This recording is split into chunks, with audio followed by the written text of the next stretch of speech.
नमस्कार दोस्तों, भारत एक सोच देख रहे हैं आप। दोस्तों, उत्तर प्रदेश में विधानसभा सत्र चल रहा है और पहले दिन ही 4 दिन का ये सत्र है और पहले दिन ही जो जोरदार हंगामा हुआ। बात करेंगे पल्लवी पटेल की। पल्लवी पटेल जो कि समाजवादी पार्टी की विधायक हैं, उनके सिंबल पर चुनाव लड़ा था और सिराथू से जीत कराई थी। और पल्लवी पटेल ने केशव प्रसाद मौर्य जो कि डेप्यूटी सीएम है उनको हराया था।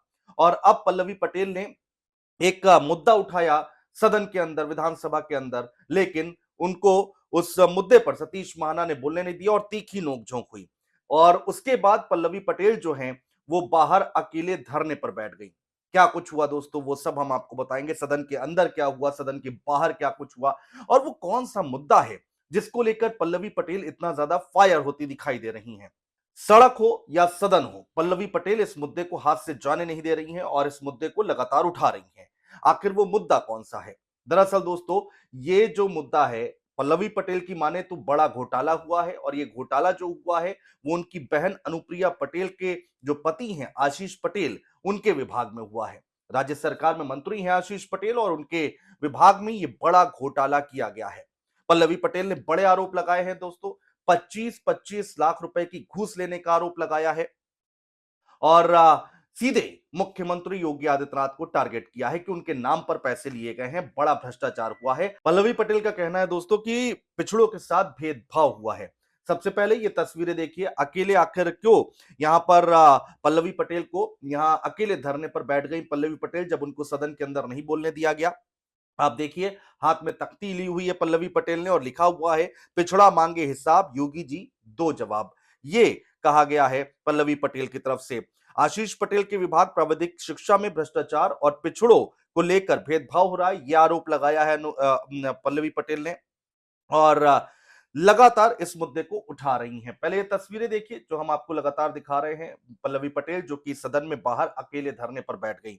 उससे पहले दोस्तों क्या कुछ हुआ है वो भी हम आपको दिखाने जा रहे हैं सदन के अंदर और आपको वो बयान सुनाएंगे जिसमें बड़े आरोप लगाए हैं पल्लवी पटेल ने। सबसे पहले जब सदन की शुरुआत हुई, आज जब सदन की शुरुआत हुई तो हंगामा होना हो गया। वहां संबल की घटना को लेकर समाजवादी पार्टी के विधायक थे, वो वेल में चले गए और जमकर हंगामा हुआ। उसी नारेबाजी के बीच में सतीश महाना जो कि अध्यक्ष हैं, उन्होंने पल्लवी पटेल को मौका दिया कि आप अपनी बात रखिए।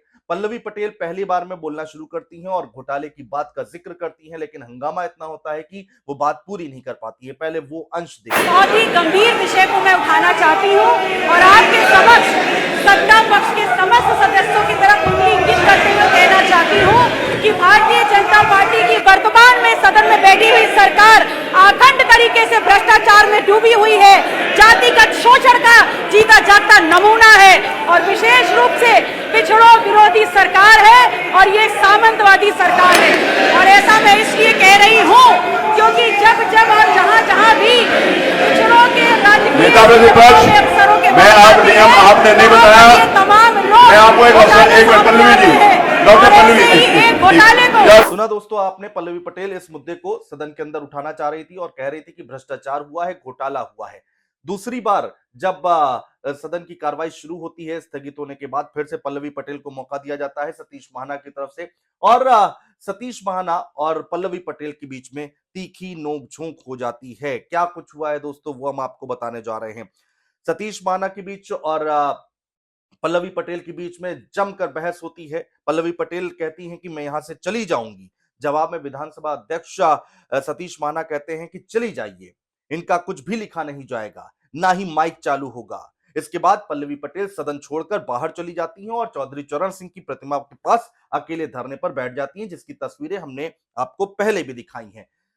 तो क्या कुछ हुआ, किस तरह से नोकझोंक देखने को मिली, गहमा गहमी देखने को मिली विधानसभा के अंदर पल्लवी पटेल और सतीश महाना के बीच में, वो देखिए। सही व्यवस्था का प्रश्न है, बताइए। और भारतीय जनता पार्टी की मौजूदा उत्तर प्रदेश में इस समय कोई ऐसी अव्यवस्था नहीं है जिसके लिए व्यवस्था का प्रश्न उठाया सर, ये बहुत बड़ा घोटाला है जिसको नहीं, घोटाले का विषय नहीं है, नहीं, ये कोई व्यवस्था में नहीं आता। आप बैठ जाइए please. No, you are not allowed. आप पीठ का सम्मान करेंगे, आप किसी भी विषय में, मैं किसी भी विषय को अनावश्यक बोलने की अनुमति नहीं दे सकता। नहीं, कोई जरूरी नहीं है कि न्यूसेंस करके अपनी बात कही जाए। प्लीज बैठ जाइए। No, you are not allowed.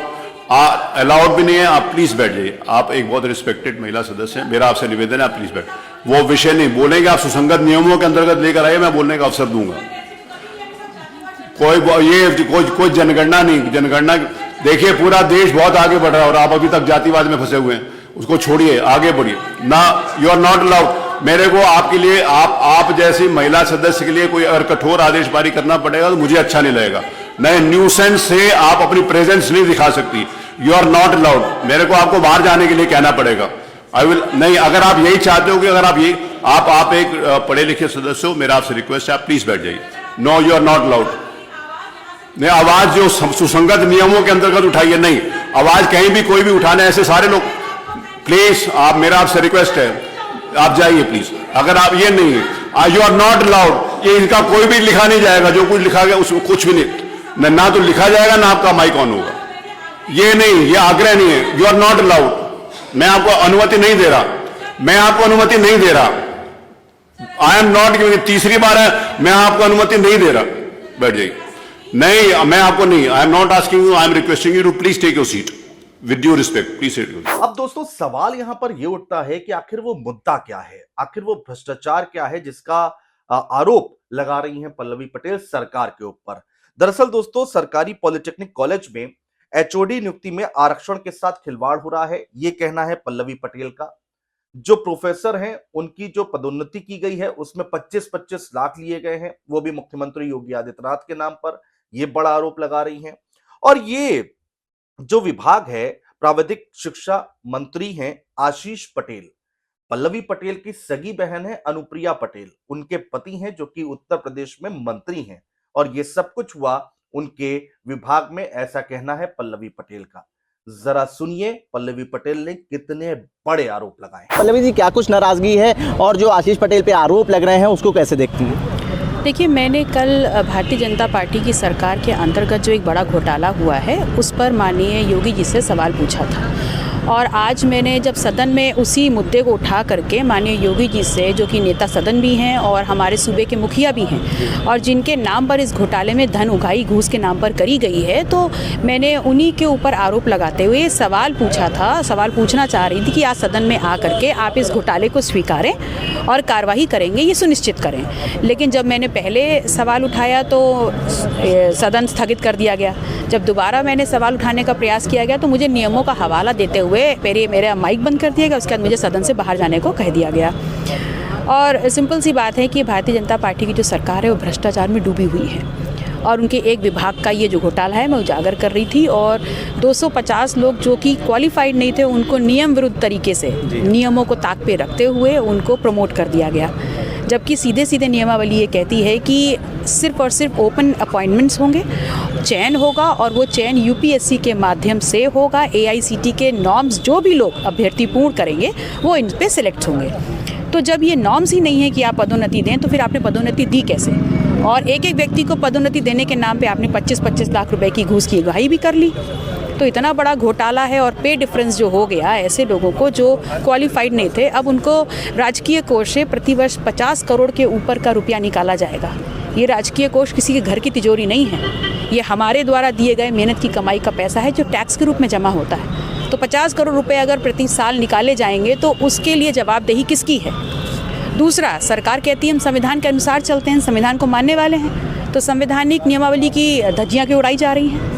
तीसरा, जो लोग क्वालिफाइड हैं, प्रतिभाशाली छात्र छात्राएं हैं, वो यूपीएससी के माध्यम से अप्लाई करते, सारे नॉर्म्स पूरे करके जो चयनित होने चाहिए थे उनके तो अवसर ही आपने ख़त्म कर दिए, उनके तो हक और भविष्य की लूटमारी हो गई। और आप कह रहे हैं कि किस नियम के अंतर्गत आप इस विषय पर चर्चा चाहती हैं? तो क्या नियम के आधार पर आपने पिछड़ों के वोट लिए के सरकार बनाई थी? नियम के आधार पर क्या ये घोटाला हुआ है? लेकिन आशीष पटेल तो कह रहे हैं, जो विपक्षी पार्टियां हैं आपके ऊपर खासतौर से वो आरोप लगाने के फंसाने की कोशिश कर रहे हैं।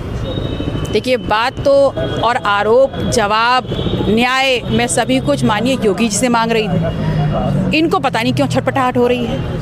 तो यही कहा जा सकता है कि भाई चोर की चोरी पकड़ी गई है, और चोरी पकड़ी जाने के बाद ये विधवा विलाप कर रहे हैं। तो कब तक प्रदर्शन करेंगे आप, कब तक धरने पे बैठेंगे? देखिए, जब तक मेरे द्वारा उठाए गए सवालों का जवाब मुझे नहीं मिलेगा मैं निरंतर प्रदर्शन करती रहूँगी। शीतकालीन सत्र का जो समय है वो भी बहुत कम है। आप लोग पहले से इसके ऊपर आवाज़ उठा रही थी कि 4 दिन का समय है, अपनी बात नहीं रखने का वक्त मिलेगा।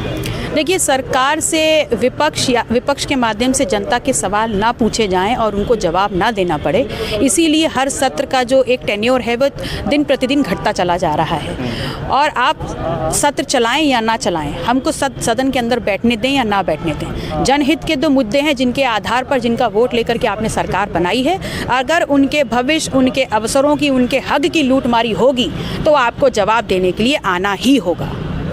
तो किस तरीके से अपना प्रदर्शन आप अंदर करेंगे? कुछ तैयारी है आपकी? कल सदन में क्या कुछ मुद्दा उठाएंगे? इसके लिए क्या करेंगे? देखिए, फिलहाल तो मैं अपने मुद्दे को लेकर के यहाँ बैठी हुई हूँ जी, और तब तक बैठी रहूंगी जब तक जवाब नहीं मिलेगा। तो सुना दोस्तों आपने, बड़े आरोप लगाए जा रहे हैं पल्लवी पटेल की तरफ से और कहा जा रहा है कि बड़ा घोटाला हुआ है इस विभाग में और इस मुद्दे को सड़क से लेकर सदन तक उठा रही हैं पल्लवी पटेल। और जब उनको सदन में नहीं बोलने दिया गया, बहस हुई, उसके बाद वो बाहर आकर अकेले धरने पर बैठ गई। चौधरी चरण सिंह की प्रतिमा के पास अकेले ही धरने पर बैठ गई। एक बड़ा मैसेज देने की कोशिश अपने वोटर्स को, अपने लोगों को कोशिश की जा रही है पल्लवी पटेल की तरफ से। बहरहाल आज सदन में क्या कुछ चल रहा है वो सब हम आपको दिखाने और बताने की कोशिश कर रहे हैं। उसी की कुछ तस्वीरें आपके सामने हम लेकर आए दोस्तों। बहुत शुक्रिया।